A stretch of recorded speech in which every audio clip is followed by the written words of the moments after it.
Hello aspirants and welcome again to Legacy IAS Academy. In this video, we will be discussing about probably the most important things that you need to know when you go for your prelims examination. Now the prelims examinations are fast approaching. We don't have to wait for 5 days left to prelims to come up with this lecture. Why? Because when we tell you all the things right now, you can bring it into practice. So today we will see what mistakes do aspirants make in the GS1 paper of prelims, which is what your general studies paper 1 that takes place in the 4 noon sessions. So over here we'll discuss all that, and at the end I'll give you a bonus slide in which we will be seeing how you should actually approach and what you should and should not do for your prelims exam. So let's get started. The very first thing is filling the OMR sheet immediately. Never ever do that. See, even if a lot of, I have seen this, that very interestingly, there was one institute which mentioned to students to fill the OMR sheet immediately when you know the answer. Then a couple of years later, they themselves also realized and came up with another article asking their students to not fill the OMR sheet immediately. And that is what you should do. So for everything, I'm going to give you a reasoning for that. So let us look at this particular OMR sheet filling concept. So what happens is, let's say you start with your question paper, you come across question number 1, and you feel that you know the answer, you exactly factually know that the answer is B, for example, and you go and you start marking B. Then you move on to question 2, maybe you don't know it, so you leave it. Question 3, you see, you think it's C, and you mark it. Now what is happening over here? See, right now you are when you have entered the examination hall, you are in pressure, you are in tension, anxious, anxiety, all that thing is running in you.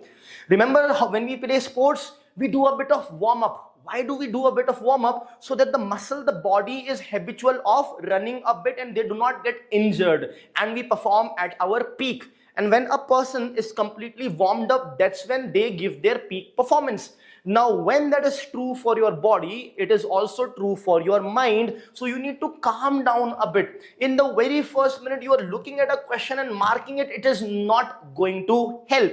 So fear of why you do it, basically, you might have fear of running out of time.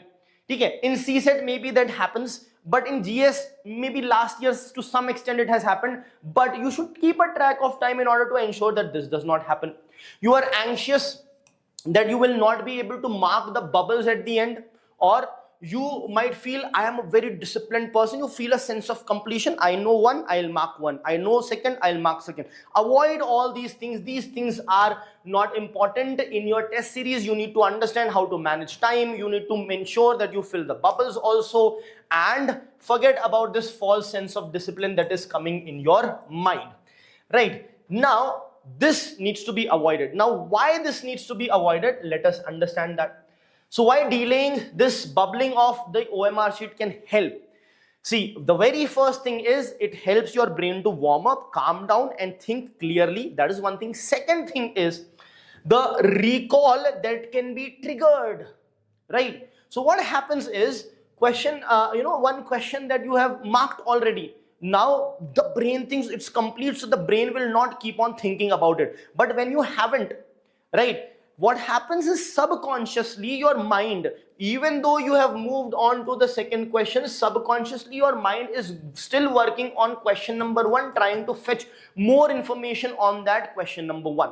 Plus the memory being triggered by other questions. So by another question with respect to its options, etc., it might trigger you and make you feel like that you should be changing this option. All these things will happen, as a result of which midway through the paper you may realize that this is not the right answer. So this particular thing can happen. Next, the elimination logic also keeps on improving because your mind is now warmed up. So you are able to eliminate better, do things better. Then the recognition of UPSC's framing of the questions of that particular year. You understand all those things as well.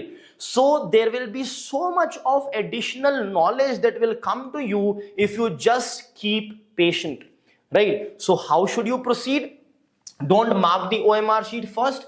Go through all the 100 questions that are there. That should take you around 50 minutes. You still have 1 hour 50 minutes left. You come back to the first question. Around 40-45 minutes only it will take. Then you come back to the first question, read it again, see if the answer comes the same, fair enough. If it does not, that means you were never sure about it. So this will ensure, remember Rajya Sabha, which is a house that corrects the decisions that are taken in a haste in the Lok Sabha. This is exactly what we are trying to practice over here. You will avoid any hasty decision, any silly mistakes. Sometimes you forget that it is written not correct, incorrect. All those things can be avoided and it can impact so much positively. You should try this in your test series to see the results. So this is the very first thing that you should avoid.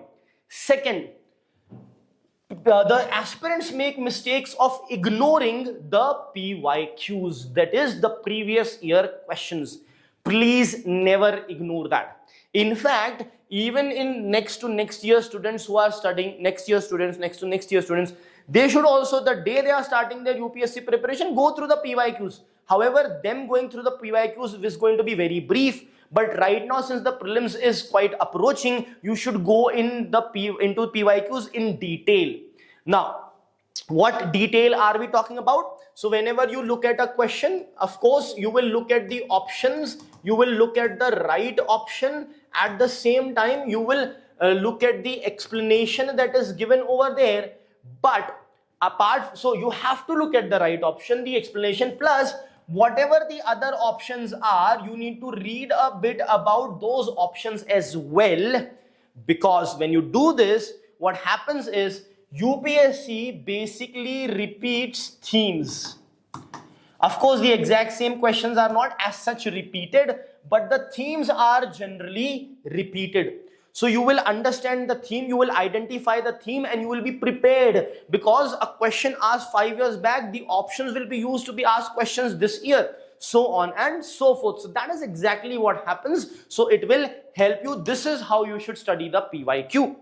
Now, there are many such themes, of course, gets repeated, but I have brought you a question which also tells us that the knowledge of the previous year question can help you answer this year's question completely without any additional knowledge as well. So let us have a look at this question. This question which was asked in prelims 2015.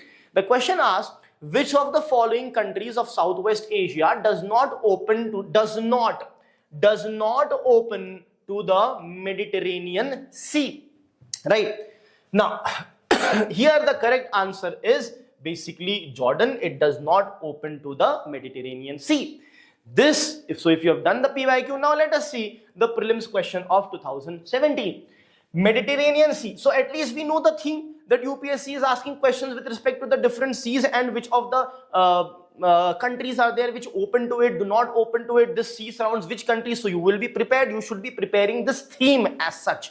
But here UPSC directly almost gives you answer with the same knowledge that you had here. Let's see how. Mediterranean Sea is a border of which of the following countries? So from previous year, you know it's not a border of Jordan, so it is not going to be a border of Jordan. So when you know this, this is gone, and you are left with only two options. So you know that this is correct. The only thing you have to see is whether Syria opens to it. What means a border to which of the following? Whether Syria borders it or Iraq borders it. Now remember, Syria was already an option here, right? So Syria was already an option here. It asked which of them does not open, and Jordan was the answer. That means Syria does open, and since Syria does open, so fourth needs to be included. This option is gone, this option is gone, but this is out of the two options, this is the option that has 4 also in it. Hence, C, 3 and 4 will be the correct option. So can you see, just based on the answer of this question and the other options of this question, you can completely answer the question that is asked in 2017, as a result of which your PYQs becomes absolutely important, right? Next, let's move ahead. The next thing that the students actually do is they over attempt the number of questions. right? Now, in fact, when I was giving my examination way back in 2016, you people start come and talk to you, even they don't know you. So talking just maybe because they are also anxious. So one of the aspirants said to me, "Okay, yaar, we have to solve more than 95 questions or else we will not get selected." Now, at the time also I knew that is not the logic, but still you don't have to argue. I said, yes, you are right. That's it, and move on. But that is not the right way. First, you cannot pre-decide how many questions you will be solving or you should be solving, right? Because the question paper can be quite easy, question paper can be quite difficult, or can be someone who is good in accuracy but not that good in guessing, someone who is good in guessing but not that good in accuracy. So different types of aspirants will have different approach. People who would have solved more than 90 questions in 2016 would have also cleared. People like me who solved only 81 questions would have also cleared. I did clear. So you have different kinds of aspirants. So never over attempt.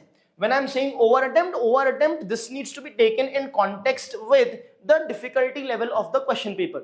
The question paper is quite difficult. You are not good at guessing. All these factors taken into consideration, avoid over attempting. Many people over attempt. They attempt 95 to 100 questions, as a result of which what happens? Heavy negative marking happens and your marks come down. Is that clear? Now, the other thing that they do is, this should be under attempt. The other thing is under attempting. Even this has to be avoided. Now just think, for example, you are solving 40 questions.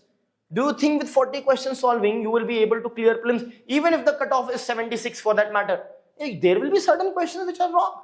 So your marks is going to go down, right? So that is, if the year is 2020, I think 23-24, wherein 76 was the cutoff, you are solving all 40 correct, fair enough, but will you be sure? Of course not. So under attempting is also not good. And when the paper is on the easier side, in 2016, the cutoff was 116.67. Is solving 60-65 question going to cut it? Absolutely not. Out of this, only 35-40 questions you will know exactly. Remaining 20-25 questions, you are left with two options. So a lot of it is going to go wrong. So it does not help this at all. And especially when you have a good elimination ability. Is that clear? Now, since this is the case, that means what? That means that under attempting should be avoided, over attempting should be avoided. So how many questions should we actually be solving? So we should not have a prejudicial mindset that we have to solve 70 only, 80 only, 90 only, so on and so forth. For any serious aspirant, if you are, remember all these things, when the solutions I tell you, it is applicable only for the serious aspirants. So for any serious aspirant, during the time of the paper only, they will be the best judge how much they have to solve. In fact, they don't even have to check or calculate. The number of questions that a serious aspirant solves is usually the number of questions that needed to be solved in that paper, depending upon that individual's capability.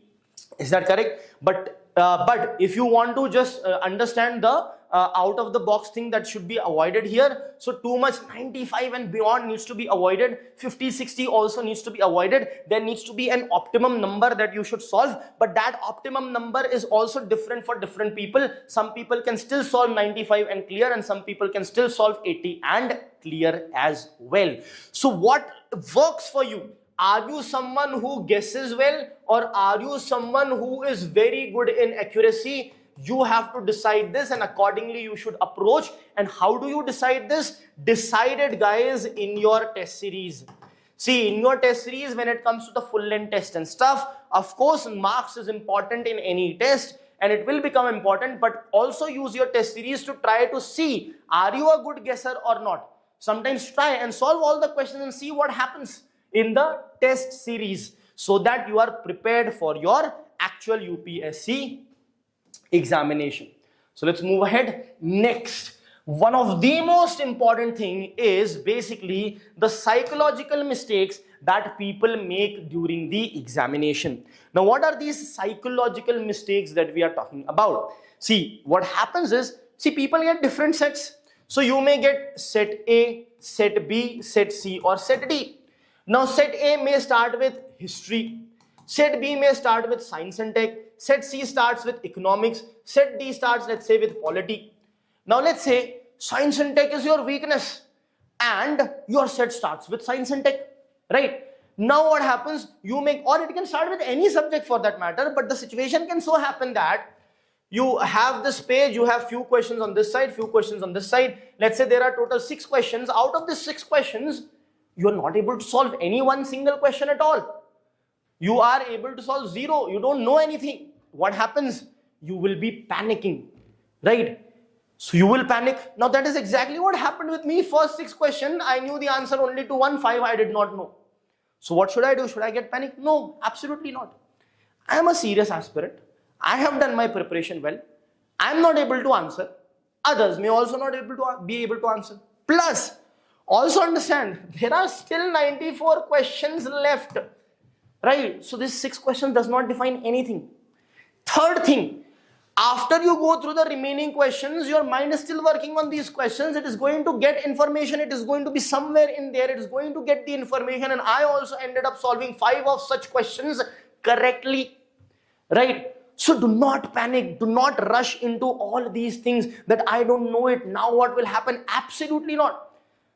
That not knowing these 6 questions is not going to destroy your prelims opportunity. What is going to destroy is you getting panicked because of not knowing these 6 questions, right? So please don't panic. In the same manner, the opposite is also quite true. So there came a situation in my own paper wherein the question numbers from 40 to 50 were so easy that I was able to literally answer almost all of them. So from 40 to 50, when I'm answering out of these 10, 11 questions, I'm answering 8 to 9 questions, I can become very complacent that the paper is too easy, right? It will happen easily. No, nothing like that. It's not easy. It's just that these sequence of questions were quite easy for me, right? Something else may be difficult for me. So I said, no, still kept on going. Don't be complacent. You still have 50 more questions to go. So focus, focus, focus. That is how I was talking to myself. Now you may have your different strategy, but the idea is simple. Do not become complacent if you are knowing a lot of answers. Do not become panicky if you are not knowing the answers. I hope that is clear. See why? Because your brain is completely needed to get the information to help you solve the questions, to focus. If you are afraid, what happens is a part of your brain is used to transfer that fear signals. How does the fear signal get transferred? Through the brain only, right? So avoid these kind of things. Getting disturbed by 2-3 tough initial questions, please avoid it. Don't worry about it. Getting complacent by easy questions, again don't do it. And rushing the final 20 questions, don't do that as well. Last 20 questions you are rushing in the last 5-10 minutes and marking left, right, center. No, you need to ensure that you are doing time management, or let's say time management properly. I hope that's clear. Now let's move on to the next one. Overthinking. Again, every slide that you look at feels like this is one of the most important, but trust me, all of these pointers are extremely important. Now here we are talking about overthinking. Now what happens is UPSC also asks easy questions. Question like economic growth is generally accompanied by what? Hyperinflation, skewflation, or inflation. So inflation is the answer. When there is growth, inflation will be there. Or parliamentary form of government, or XYZ thing. Very, very easy questions also UPSC answers. But some aspirants, they start thinking, how can UPSC ask so easy questions? There might be something more to it. Or they start thinking that UPSC is bluffing over here. There is some nuances that I'm missing out. UPSC is basically playing with words with me. All these thoughts come into our mind. But trust me, you yourself go through the PYQs and see UPSC does not play with words as such or bluff you every now and then. No. Maybe 1 or 2 questions which you again will be able to identify. UPSC may do that, but the entirety of the paper, 95 plus questions, are very straightforward, generic in nature. There is no bluffing. There is no bluffing. There is no minute nuances that you are looking at. There is no playing of words. Nothing like that. So please stop this overthinking and stop the assumption that UPSC cannot ask easy questions. Now the question is, how do you control this overthinking?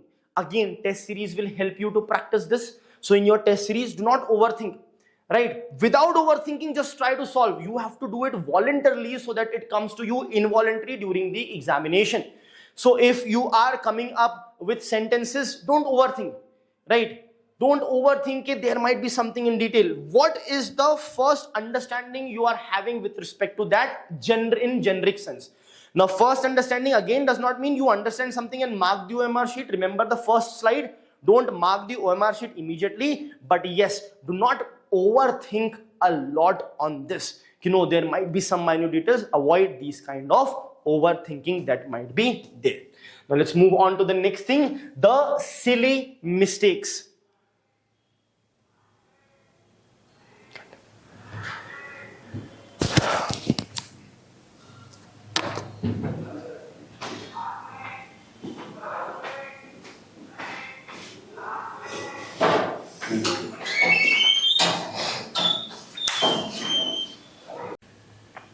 So let us see what are the silly mistakes that aspirants can do. Now, one very famous thing that aspirants keep on doing every now and then, even their test series and stuff, is the question that is being asked. What is the question that is being actually asked, right? So is UPSC asking what are correct or what is not correct or what is incorrect? So what happens is the questions that are asking which of the above are not correct, or the statements that are incorrect. What we do is we still consider that they are asking correct only and mark the options accordingly. So that is one of the kind of silly mistakes that people do, and it is quite a popular mistake. Now, why is UPSC asking us questions in this manner? Because UPSC here is checking whether you are paying attention or not, your focus is proper or not, and UPSC is trying to break the monotony of the way in which you are answering questions and make you to think. So when you are thinking, when you are focused, when you are paying attention, then only you will pay attention to things like these, right? Also, see, UPSC itself makes this not correct slant or italic and also makes it bold so that it catches your attention, but still we go on to make mistakes. Now forget it, even if UPSC does not make it bold or italic, still you should be attentive enough in order to understand what UPSC is asking and answer accordingly. I hope that's clear. Now, remember the very first slide when we said don't fill the bubble immediately. These kind of silly mistakes can be avoided if you don't fill the bubble immediately, because the second time when you read the question again, high possibility that at least in the second time you will pay attention that they are asking one which is not correct or which is incorrect. I hope that's clear. Now, in addition to this, there are other silly mistakes as well. For example, not reading the question entirely. Right, you have read it half and then you saw you have to have a glimpse of the option. You saw that is the correct option. You have seen it previously in your current affairs magazine, static book. So let me mark it. So that is also not the right thing to do. Next thing is that you might not read all the options that are there in front of you. You feel A is the best option, you mark it and end of story. No, even if you feel A is the best option, still please go through the rest of the options as well. Why? Because UPSC wants you to mark the best possible answer. That means what? That means there can be, if the question is very simple and it has 4 statements A, B, C and D, you are thinking that this is the most correct. There can be a 4th statement which is more correct than this, right? So please read the entire question that is there. This will help you to avoid the silly mistakes. Next is the blind trust that the aspirants put on the marketing gimmick that is there. Now, what is this marketing gimmick that we are talking about? When the prelims are approaching, people will come up with 100 most important topics, 100 most important words, 100 most important questions. Please do not be trapped with all those things. No one, absolutely no one can actually say for sure that out of this 100, how many questions are going to come. Absolutely not. It is not possible. Now because hundreds and thousands of people are going to do this, some of them may end up being right to some extent. That means 100 topics were given, maybe 5 questions were asked, good, or 10 questions were asked, good, success. But then how do you know whose 100 topics? 100 people have given you 100 topics, so that is 10,000 topics, and 10 questions are coming from one of those 100 topics. It does not make sense. Do not be trapped in this. I'll give you an example. So in 2020, when the prelims paper were postponed due to COVID was going on. Prelims took place in October, and then what happened is the news was itself completely of COVID. Others also studied about COVID and stuff. Not a single question, either directly or indirectly related to COVID, was asked in prelims examination that year. So please, it is not the way forward. Does that mean whatever is in news we don't study? No, of course we study, but you cannot be sure that this will definitely be asked or this will not be asked at all. So the idea is cover each and every topic, micro topic, and based on the trend you can give more importance to certain subjects which hold more importance, but again you cannot be sure, so you have to do the other things as well. So avoid falling in these kind of traps. The most expected questions, short questions, 100 question PDF, so on and so forth. So now we have seen what are the issues or challenges that the aspirants face, or the mistakes that the aspirants make. So before we conclude, we should also understand how you should go about approaching your prelims paper and attempting your prelims paper. So let us have a look at it. First is, please guys, restrict your resources. Do not use multiple resources, please.